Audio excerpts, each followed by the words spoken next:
Hello बच्चों, let's start the question. When photon of energy 4 electron volt strikes the surface of a metal A and ejected photoelectrons have maximum kinetic energy Ta electron volt and de Broglie wavelength lambda A. The maximum kinetic energy of photoelectrons liberated from another metal B by a photon of energy 4.50 electron volt is Tb is equal to Ta minus 1.5 electron volt. If the de Broglie wavelength of these photoelectrons lambda b is equal to 2 lambda a, then work function of metal b. देखिए question को समझते हैं। मान लीजिए हमारे पास पहला ये metal था A और ये दूसरा मेटल है B। मेटल A पे एक व्हेन फोटोन ऑफ एनर्जी, एक फोटोन है जिसकी एनर्जी कितनी है डियर 4 वोल्ट, 4 इलेक्ट्रॉन वोल्ट। इस मेटल A पे ejected photo electrons have maximum kinetic energy. यहाँ से कुछ इलेक्ट्रॉन इजेक्ट होते हैं जिनकी काइनेटिक एनर्जी जो है तो Ka कितना है डियर, यहाँ पे TA के इक्वल है और डी ब्रोगली वेवलेंथ कितना है डियर, इसके लिए लैम्डा ए और इसका जो वर्क फंक्शन है वो फाई ए कंसीडर करें।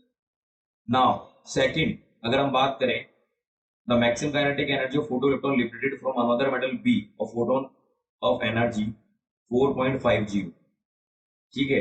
यहां से जो मैक्सिमम काइनेटिक एनर्जी निकल रहा है के बी वो कितना है dear, T A minus P 1.5 दिया गया है क्वेश्चन, ओके। और साथ में बोला गया है photon of energy, the maximum kinetic energy of photoelectron liberated from another metal by photon of energy। तो यहाँ जो इलेक्ट्रॉन आ रहा है उसकी एनर्जी कितनी है डियर 4.5 इलेक्ट्रॉन, ठीक है। और डी ब्रोगली वैल्यू कितना है इसका, लैम्डा बी जो है वो कितना है 2 लैम्डा ए के इक्वल है और इसका जो वर्क फंक्शन है वो 5b है। तो हमसे यही पूछा गया इसका वर्क फंक्शन बताइए। तो पहले वाले फंक्शन के लिए, अगर पहले वाले की अगर हम बात करें तो लैम्डा कितना होता है dear h by P is the formula.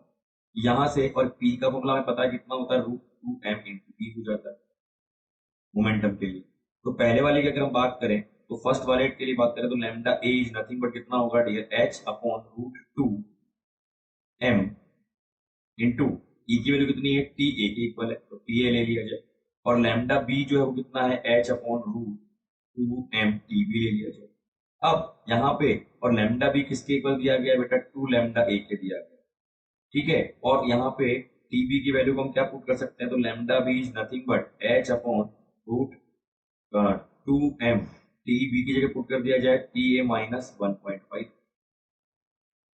Okay. तो ये किसके इक्वल हो गया 2 लैम्डा ए के इक्वल हो जाएगा। यहां से क्या रेशियो आया, lambda A upon lambda B is nothing but 1/2 आ जाएगा, ठीक है। और यहां से टी ए माइनस ये आ गया हमारे पास में 1.5, ओके। ये दे रखा है टीबी।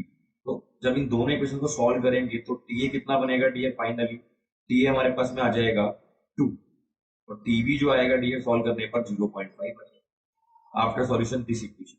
तो हमारे पास में काइनेटिक एनर्जी आ चुकी है दोनों के लिए, ठीक है। तो अब इसको सॉल्व किया जाए तो फर्स्ट ऑफ ऑल हमें पूछा गया सेकंड वाले के लिए, सेकंड बी पार्ट के लिए क्या होगा, E B is equal to 5b plus TB. तो ई बी कितना है डियर, कितना दिया गया 4.5 माई इजिकल्स टू 5 भी पूछा गया 5b और टीबी कितना है डियर 0.5। तो यहाँ से सॉल्व करेंगे तो 5b कितना आएगा प्लस 0.5, तो कितना आ जाएगा 4.5 minus 0.5 what we have 4 electron. तो हमारा जो फोर्थ ऑप्शन होगा वो करेक्ट है। So I think you will get the idea about the question. Thank you very much.